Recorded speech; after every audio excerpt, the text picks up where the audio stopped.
어, 지금부터 590일 정도 전에 우크라이나에 대한 러시아의 침공이 시작되었습니다. 벌써 거의 1년 반 넘어가고 또 2년이 다 되어가는 이야기인데요. 가끔씩 들려오는 뉴스로 전해 들려오는 그런 소식들을 보면서 하루빨리 전쟁이 끝나고 또한 하나님의 평화가 있기를 바랄 뿐인 것 같습니다. 전쟁이 시작될 때만 해도 군사 강국 반열에 드는 러시아를 상대로 우크라이나가 얼마나 버틸 수 있을까 그런 우려가 많았던 것 같은데요. 그런 우려 가운데에서 세계 각국의 지지를 받으면서 지금까지 우크라이나가 버틸 수 있었던 이유 중 하나에는 우크라이나 대통령 볼로디미르 젤렌스키 대통령의 리더십을 빼놓을 수 없을 것 같습니다. 전쟁이 시작되었을 때 우크라이나의 수도였던 키이우라는 도시는 러시아의 공격을 받는 최전방 도시였기 때문에 가장 위험한 곳 중 하나였습니다. 어찌 보면 가장 위험한 도시인 수도인 키이우와 러시아가 노리는 최우선 목표였을지 모르는 그 젤렌스키 대통령은 2022년 2월 26일 새벽에 한 비디오를 올리게 되는데요.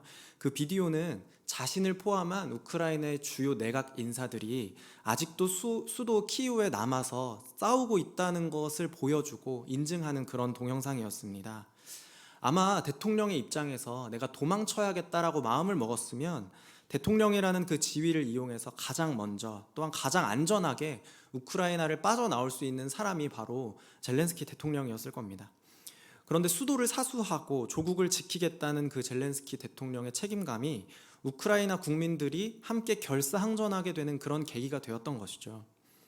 이렇게 우리는 더 많이 가진 사람이 더 많은 책임과 또한 의무를 지는 그런 미덕을 노블레스 오블리주라고 이야기합니다. 물론 이 성경 안에서도 전쟁이라는 상황 안에서 벌어진 일들은 아니지만 더 많이 가진 사람에 대한 더 많은 책임과 더 많은 의무에 대해서 성경에도 기록이 되어 있는데요.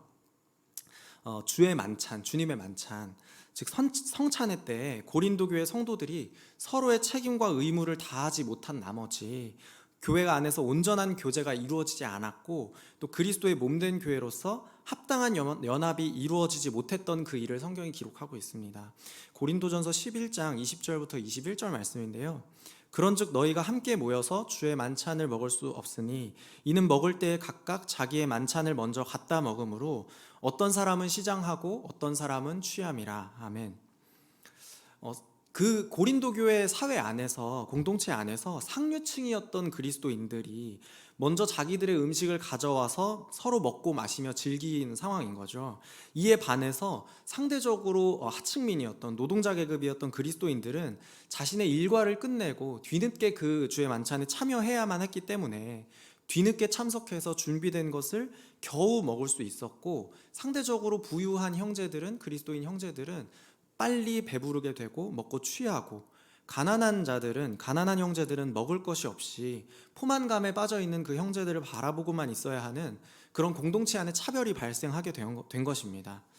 바울은 고린도 교회의 이런 상황을 듣고 고린도 교회 안에서 상류층 그리스도인들에게 이렇게 이야기를 합니다.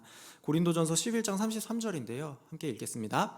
그런즉 내 형제들아 먹으러 모일 때에 서로 기다리라. 어떤 이들의 배부름이 어떤 이들에게는 수치스러움이 되고, 더 많이 가진 사람들의 어떤 배부름이, 포만감이 어떤 사람들에게는 상대적인 박탈감을 주게 되는 그 일들을 보면서, 우리는 이 일들을 보면서 더 많이 가진 사람이 더 많이 가진 사람의 책임과 의무를 저버리게 되면 온전한 교회, 공동체 안에서 온전한 연합이 잘 이루어지지 않는다라는 것을 보게 되는 것 같습니다. 그렇다면 여러분, 오늘 우리의 삶의 모습과 신앙의 모습, 영적인 모습, 여러분 스스로의 모습은 어떤가요? 우리는 때로 배부른 위치에 있기도 하고 갈급한 위치에 있기도 합니다. 하나님께서는 어떤 이들에게 많은 축복을 주시기도 하고 어떤 이들에게는 아예 주시지 않기도 합니다. 때로는 오히려 그 축복을 가져가 버리신 것이 아닌가 싶기도 한 그런 일들도 만나게 됩니다. 어떤 이들에게는 먼저 주시기도 하고 어떤 이들에게는 아주 천천히 입에 단내가 날 정도로 기다렸다가 주시기도 하는 그런 하나님을 만날 때가 있습니다. 재정이 되었든 건강이든 관계의 축복이든 아니면 영적이고 믿음의 수준에 관련된 문제이든 다른 사람보다 더 먼저 누리고 더 많이 누리고 있는 사람들이 공동체 안에는 있기 마련인 것 같습니다. 만약 나 스스로 생각하기에 내가 다른 사람보다 더 많은 축복을 더 먼저 받은 사람이라고 스스로 여긴다면 우리는 반드시 내가 먼저 받은 복으로 인해서, 그 축복으로 인해서 내가 지금 배부른 상태는 아닌가, 포만감에 빠져 있지는 않은가 생각해 보아야만 합니다. 배가 든든한 그런 포만감을 넘어서 불편한 수준에 있지는 않은지 스스로 점검해 보아야 한다는 것입니다. 혹시 스스로는 잘 깨닫지 못하겠다면 누군가를 통해서라도 깨달을 수 있는 그 감각을 깨워달라고 우리가 기도해야만 하는 것이죠. 더 많이, 더 먼저 복을 받은 사람은 반드시 더 많은 책임과 의무가 수반되기 마련이기 때문입니다. 여러분, 그래서 오늘 말씀을 통해서 우리는 먼저 축복을 받은 이들에 대한 그 하나님의 뜻을 발견하려고 합니다.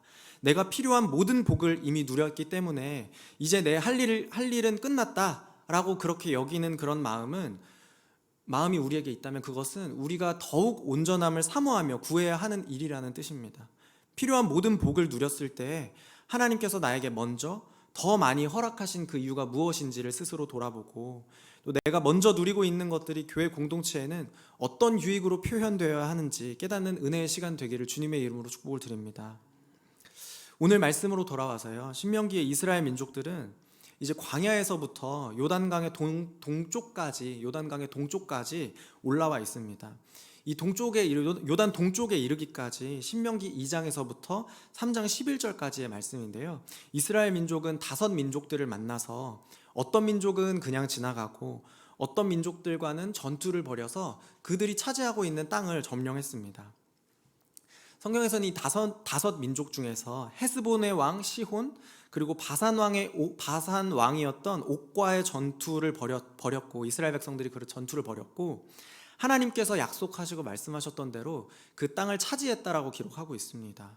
그 두 나라의 왕과 싸워서 차지한 땅이 요단강을 기준으로 동쪽에 있는 땅들이었습니다. 이스라엘 12지파 가운데에서 르우벤 지파와 갓 지파는 성경에서 심히 많은 가축을 가졌다고 기록을 하고 있는데요. 요단강 동쪽의 땅을 점령한 이후에 이 두 지파의 민족들이 보았을 때는 이 땅이 가축들을 키우기에 적절하고 적합한 땅이라고 여겼던 것 같습니다. 목축업을 하기에 적합한 땅이라고 판단을 했던 거죠. 그래서 이들은 여기에 남고 싶었습니다. 요단강을 건너서 하나님께서 약속하신 그 땅을 점령하고 차지하는 그 일들을 말고 여기에 그냥 남아서 여기 자기들이 가지고 있는 그 가축들을 키우고 싶었던 마음이 있었던 거죠. 그 말씀을 민수기 32장에서 기록하고 있는데요. 민수기 32장 4절부터 5절 말씀에서는요, 곧 여호와께서 이스라엘 회중 앞에서 쳐서 멸하신 땅은 목축할 만한 장소요, 당신의 종들에게는 가축이 있나이다. 또 이르되 우리가 만일 당신에게 은혜를 입었으면 이 땅을 당신의 종들에게 그들의 소유로 주시고 우리에게 요단강을 건너지 않게 하소서. 모세에게 이 두 지파가 이렇게 요청을 한 것이죠. 우리는 요단강을 건너지 않고 여기에 남아서 우리가 가지고 있는 가축들을 잘 키울 수 있을 것 같으니 여기에 남고 싶다라고 요청을 한 겁니다. 그런데 여러분, 모세는 이 두 지파에게 이것을 허락하지 않았습니다. 왜냐하면 이 두 지파가 먼저 땅에 정착하게 되고 안정을 찾게 되면 요단강 서쪽으로 건너가서 가나안 땅을 차지하고 점령해야 되는 나머지 10지파가 낙심하게 되고 또 그 일이 공동체 전체에 피해가 될 것을 우려했기 때문입니다. 그런데 이 두 지파는, 이 르우벤 지파와 갓 지파는 요단강 동쪽에 있는 그 땅을 차지하고 점령해서 그 땅에 남는 그 조건을 세 가지로 제시하면서 모세를 설득하는데요. 그 세 가지 조건, 첫 번째는 이제 앞으로 요단 서쪽으로 건너가서 가나안 땅을 정복하는 그 정복의 전쟁에서 다른 지파들보다 선봉에 서겠다, 먼저 나아가서 그 싸움에 적극적으로 임하겠다라는 내용이고요. 그 내용이 민수기 32장 17절에 나와 있습니다. 그리고 두 번째는 모든 지파에게 땅에 대한 분배가 끝날 때까지 그 정복에 대한, 그 땅의 분배에 대한 공동의 책임을 지고 적극적으로 그 싸움을 하겠다라는 것이 민수기 32장 18절에 기록이 되어 있고요. 세 번째는 우리가 요단 서쪽으로 건너가서 그 땅에서 정복 전쟁을 함께 할 것이지만 이 서쪽 땅에 대해서는 아무런 권리도 주장하지 않겠다. 이것이 세 번째 조건이었습니다. 그 내용은 민수기 32장 19절에 기록이 되어 있습니다. 이 세 가지 조건을 가지고 르우벤 지파, 갓 지파, 그리고 므낫세 지파 중 절반이 요단 동쪽의 땅을 기업으로 받게 되었습니다. 그런데 여러분, 우리가 잘 알고 있는 것처럼 요단 서쪽으로 건너가서 싸워야 하는 정복 전쟁이 아직 끝나지 않았습니다. 그들이 약속하고 모세가 확정한 대로 이스라엘의 모든 지파에 대한 땅의 분배가 끝날 때까지 이 두 지파도, 이 세 지파도 함께 책임을 지고 그들의 의무를 다해야 하는 것이죠. 먼저 기업을 얻고 하나님의 축복을 경험했기 때문에 먼저 복을 받은 자들에 대한 그 책임과 의무를 이행해야 하는 이제 나머지 일들이 남아 있는 것입니다. 여러분, 그래서 우리는 신명기 3장을 통해서 먼저 땅의 축복을 누리고 있는 이 세 지파와 이제 그 전쟁을 계속해야 하는 나머지 지파의 모습을 보게 되는 것입니다. 먼저 땅의 축복을 누리면서도 공동체와 함께 싸워야 하는 그 책임을 지는 이 세 지파의 모습을 통해서 먼저 받은 축복에 담긴 하나님의 뜻을 발견하려고 합니다. 그리고 우리가 하나님의 축복을 먼저 받은 자임을 기억하고 그 은혜에 감사하는 자연스러운 반응으로 더 많은 책임을 지겠다고 결단하는, 그리고 우리의 삶을 헌신하는 그런 밤 될 수 있기를 다시 한번 주님의 이름으로 축복을 드립니다. 먼저 하나님께서 우리에게 다른 이들보다 더 먼저 복을 허락하셨다면 그것은 하나님께서 우리에게 주신 은혜라는 것을 반드시 기억해야 합니다. 하나님께서 우리에게 주신 그 축복으로 포만감을 느낄 때 그것이 나의 수고와 노력에 대한 정당한 대가라고 여긴다면 우리는 그 포만감에 빠져서 영적으로 게을러질 수 있게 되는 것이죠. 먼저 축복을 받은 자의 책임과 의무를 다하기 위해서 우리는 나의 자격과 나의 조건이 복 받기에 합당하다는 착각에서 벗어나서 우리에게 자격 없는 은혜를 베푸시는 그 하나님을 바라보면서 그 은혜에 감사하는 믿음을 회복해야 한다는 것입니다. 신명기 3장 18절 상반절 말씀인데요. 그때 내가 너희에게 명령하여 이르기를 너희의 하나님 여호와께서 이 땅을 너희에게 주어 기업이 되게 하셨은즉, 이렇게 기록이 되어 있습니다. 오늘 본문에서는 모세는 세 지파가 요단 동쪽 땅을 받았을 때, 그렇게 약속했을 때의 일을 되짚으면서 그 세 지파에게, 이스라엘 민족 전체에게 너희의 하나님 여호와께서 이 땅을 너희에게 주셨다라고 분명히 이야기하고 있습니다. 그 말을 통해서 이스라엘 민족은 땅을 분배하는 그 모든 과정, 즉 그들의 조상에게 약속하시고 거기까지 인도하시고 그 싸움을 이기게 하시고 땅에 정착하여서 약속된 안식을 누리게 하는 그 모든 과정이, 그 일련의 모든 과정이 모두 하나님의 주권 가운데에서 이루어지는 일이라는 것을 기억해야만 했습니다. 인생의 모든 과정에서 섭리하시고 자신의 뜻과 계획을 이루어가는 분은 우리 인간이 아니라, 이스라엘 민족이 아니라 바로 하나님이라는 것입니다. 물론 그 이스라엘 민족들에게는 약속의 말씀에 합당한 믿음을 가져야 하는, 하나님께서 약속하신 그 말씀에 합당한 믿음을 가져야 하는 나름대로의 수고가 있었습니다. 아무것도 하지 않고서 그 땅을 받은 것은 아니라는 것이죠. 하나님께서 자신의 일을 이루시는 과정에서 그들에게 요구하시는 그 순종을 들여서 하나님의 주권에 의지하는 헌신이 이스라엘 민족에게 필요했다라는 것입니다. 그 과정이 순종, 이렇게 단순한 언어들로 바꾸어서 표현하지만 사실 이스라엘 민족에게는 그들의 삶을 걸고 인생을 걸어서 순종해야 하는 것이고, 그 순종에 뒤따르는 위험도 함께 감수해야만 하는 것이었습니다. 그들의 눈에 보이지 않는 하나님의 섭리보다도 눈에 보이는 자신의 노력과 수고와 그 헌신이 그들에게 더욱더 가깝게 느껴지지 않았을까요? 그런데 여러분, 우리가 말씀을 통해서 분명히 깨달을 수 있는 것은 이스라엘 민족에게 땅의 축복을 주신 것, 특별히 르우벤, 갓, 므낫세 절반 지파에게 먼저 땅에 정착하고 안식할 축복을 허락하신 것은 하나님의 주권 가운데 일어난 일이었다라는 것입니다. 여러분, 우리에게 포만감을 주는 생각, 그래서 우리에게 감사를 빼앗아 버리는 그런 생각, 우리의 실천을 둔하게 만드는 것 중에 하나는 내가 할 만큼 했다라는 그런 마음에서 출발하는 것 같아요. 할 만큼 했다라는 그 생각은 우리에게 어떤 자격을 부여하기 때문입니다.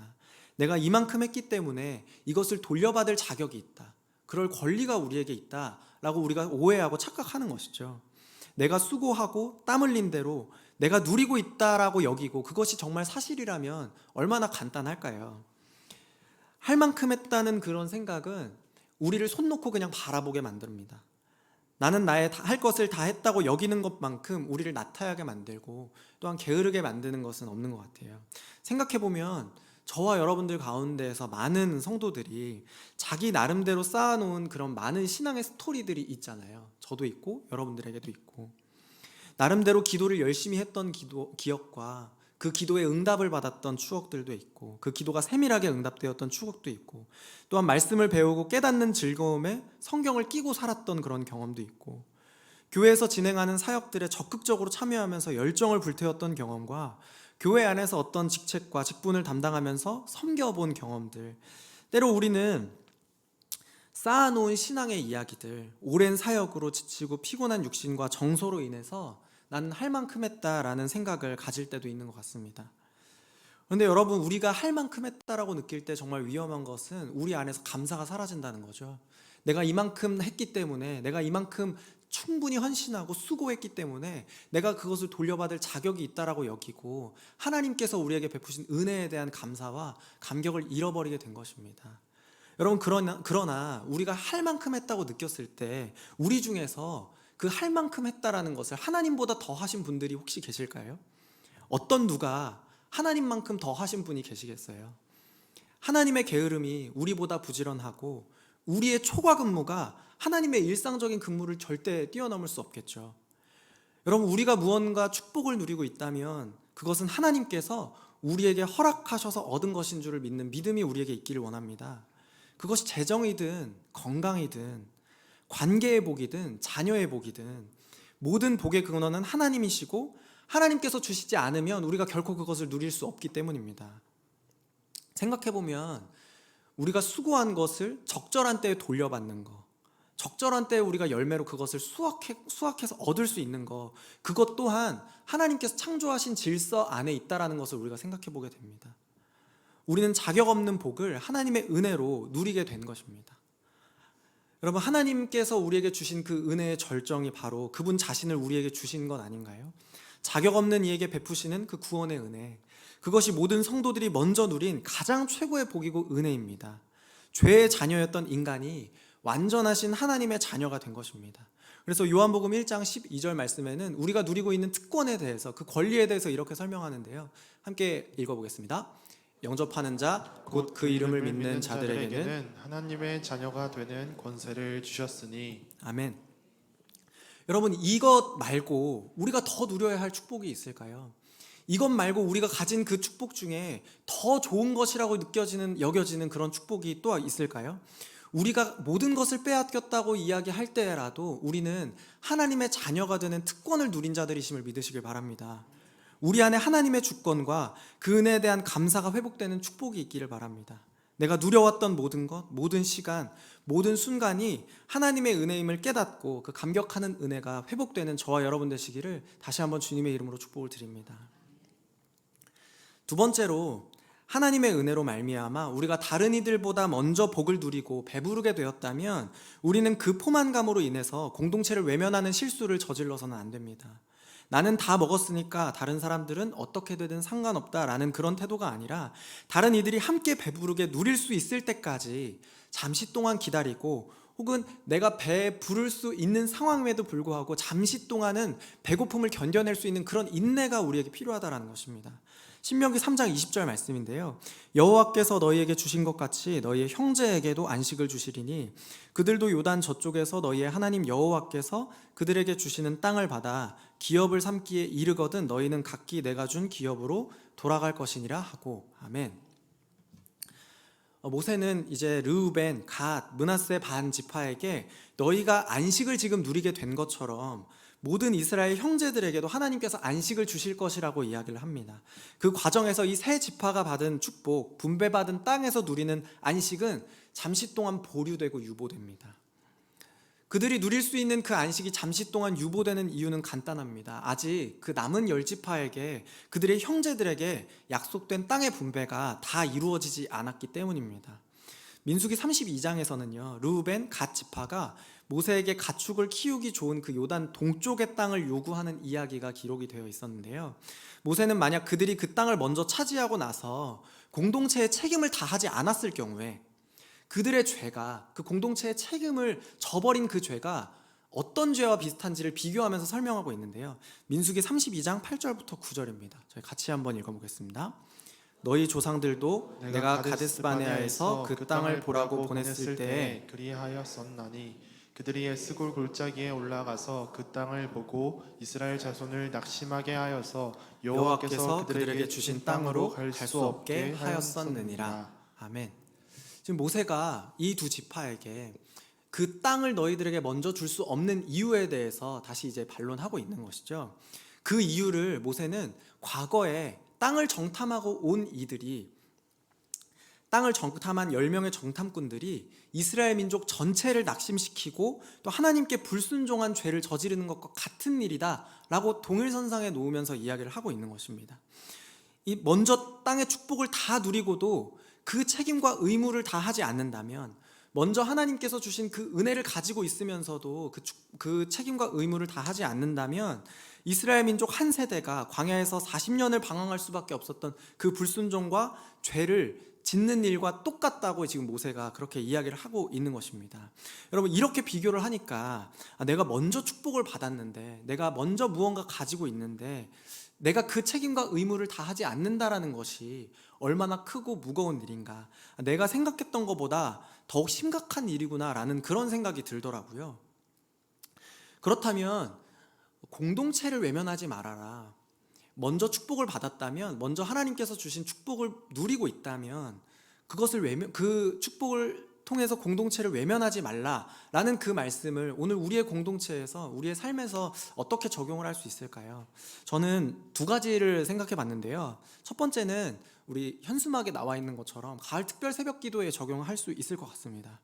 사실 여러분, 우리 교회 공동체 가운데에서도 축복을 누리고 계신 분들과 또 그렇지 못한 성도님들도 계시죠. 기쁨과 감사의 기도를 드릴 수 있는 성도들이 계신 반면에 회복과 위로하심을 구하면서 갈급한 심령으로 기도해야 되는 분들도 계십니다. 그럼 가을 특별 새벽 기도회가 우리를 회복하소서라는 그런 주제로 진행이 되는데요. 정말 우리 공동체 안에서 회복을 간구하는 그런 기도가 있기를 소망합니다. 내가 먼저 받은 그 은혜에 대한 감격이 포만감에서 머무르지 않고 아직 그 축복을 누리지 못하는 공동체의 누군가를 위한 그 갈급한 마음으로 드리는 그 기도, 우리를 회복하소서라는 그 기도가 우리 가운데 있기를 원합니다. 두 번째로는 가을 특별 새벽 기도회 말고 이제 두 번째로는 새생명 축제에 적용을 할 수 있을 것 같은데요. 어떤 분들은 갈급한 심령을 가지고 한 영혼을 마음에 품고 그날 당일에 이제 주일 예배 때 함께 동행해서 오시는 분들이 계시겠죠. 어떤 분들은 또 반대로 어떤 분들은 먼저 이제 복을 받고 주변에 이제 그리스도인들이 다 이제 계셔가지고 특별히 누구를 품어야 하는지 잘 모르시겠거나 뭐 특별히 동행하시는 분이 없으실 수도 있을 것 같습니다. 그럼 여기에서 먼저 복을 누리는 성도들의 책임은 무엇일까요? 특별히 내가 맡아서 챙겨드릴 전도 대상자가 그날 안 계시다면, 조금 여유가 있으시다면 그분들을 위해서 무언가 섬길 수 있는 틈이 생긴다고 볼 수 있지 않을까요? 오늘 나는 내가 정한 전도 대상자가 없더라도 예배실 안에 누군가는 자신의 전도 대상자를 위해서 영적인 전투를 고군분투하고 있을 것이기 때문입니다. 평소보다 더 밝은 모습으로 또 그런 마음을 가지고 예배를 드리고 처음 보는 분들에게 친절을 베푸는 것, 그것도 좋은 방법일 것 같습니다. 혹시 봉사와 섬김이 필요한 그런 영역이 있다면 그것을 위해서, 그 일들을 위해서 특별히 결단해 보는 것도 좋은 방법이 될 것 같습니다. 사랑하는 성도 여러분, 먼저 축복을 받은 우리는 공동체에 대한 책임과 의무를 저버려서는 안 됩니다. 먼저 축복을 누린 자들에게는 아직 싸움을 해야 하는 공동체에 대한 책임이 있기 때문입니다. 여전히 그 자신의 영적인 전투의 현장 가운데서 고군분투하고 있는 우리의 형제와 자매들이 있기 때문입니다. 오늘 여러분의 형제들은 어떤 싸움을 벌이고 계신가요? 여러분들의 공동체 안에는 어떤 영적인 전투들이 벌어지고 계신가요? 그 일들을 위해서 함께 협력하고 또 동역하는 그런 수원 꿈꾸는 교회가 되기를 주님의 이름으로 축복을 드립니다. 마지막으로 하나님께서 우리에게 축복을 허락하셔서 공동체를 위해서 함께 싸울 때 우리는 하나님께서 우리에게 허락하신 그 승리가 무한히 반복될 것이라는 그 믿음을 가져야만 합니다. 우리에게 모든 축복을 은혜로 베푸시는 하나님께서 그분께서 약속하신 것을 반드시 주실 것이라는 확신이고, 그 치열한 영적인 전투 가운데서 우리가 결코 상하지 않고 결코 멸망하지 않고 언젠가는 그 승리를 차지하게 될 것이라는 그 믿음의 고백인 것입니다. 신명기 3장 21절부터 22절 말씀인데요, 저희 같이 한번 다시 읽어보겠습니다. 그때 내가 여호수아에게 명령하여 이르기를 너희의 하나님 여호와께서 이 두 왕에게 행하신 모든 일을 내 눈으로 보았거니와 내가 가는 모든 나라에도 여호와께서 이와 같이 행하시리니 너희는 그들을 두려워하지 말라. 너희의 하나님 여호와께서 친히 너희를 위하여 싸우시리라 하였노라. 아멘. 여러분, 이 말씀은 이제 요단강을 건너서 남은 싸움을 싸워야 하는 이스라엘 민족, 특히 모세를 이어서 지도자 역할을 수행해야 하는 여호수아에게 주어진 모세의 위로와 격려의 말입니다. 모세는 여호수아를 비롯한 이스라엘 민족들에게 헤스본 왕 시혼과 바산 왕 옥을 상대로 승리했던 성공과 또 성취의 경험을 떠오르게 만들어줍니다. 과거의 승리와 성취를 통해서 그들은 하나님께서 그들과 여전히 함께 하신다는 그 확신을 가지고 요단강을 건너게 될 것입니다. 그렇게 남은 싸움을 싸울 수 있게 될 것입니다. 르우벤, 갓, 므낫세 반 지파의 남자들은 이제 아내와 아이들, 가축과 재산은 거기에 남겨두고 요단 동편에 남겨두고 파병을 떠나는 상황인 것입니다. 언제 다시 볼지도 모르고 살아서 돌아올지도 모르는 그 전쟁 한가운데로 뛰어드는 것입니다. 심지어 여러분, 그들은 땅을 분배받기 전에는, 모든 땅의 분배가 끝나기 전까지는 약속한 대로 모든 지파들보다 앞서서 선동해서 그 전투에 참여해야 합니다. 남은 전투를 계속해야 한다는 것, 그리고 그 전투에서 선봉으로 참여하고 적극적으로 그 싸움에 임해야 한다는 것, 그것은 이미 땅을 분배받은 이 세 지파의 입장에서는 굉장히 큰 손실이죠. 손해보는 일이죠. 많은 그 위험을 감수해야 되는 것이죠. 그러면 그 남은 10지파에게는 어떨까요? 이 과거에 승리했다고 해서, 우리가 과거에 이겼다고 해서 이번에도 또 승리할 것이라는 보장이 있을까요? 이스라엘의 정복 전쟁은 그런 방식으로 이제 간단하게 진행되지 않았기 때문에 10지파에게도 두려움이 있었을 것입니다. 이스라엘 백성들 모두에게는 그 나름대로의 두려움이 있었던 것이죠. 그 땅을 차지하러 들어가기 전에는 각자 나름대로의 두려움을 가지고 그 영적인 싸움을 싸워야 하는 것입니다.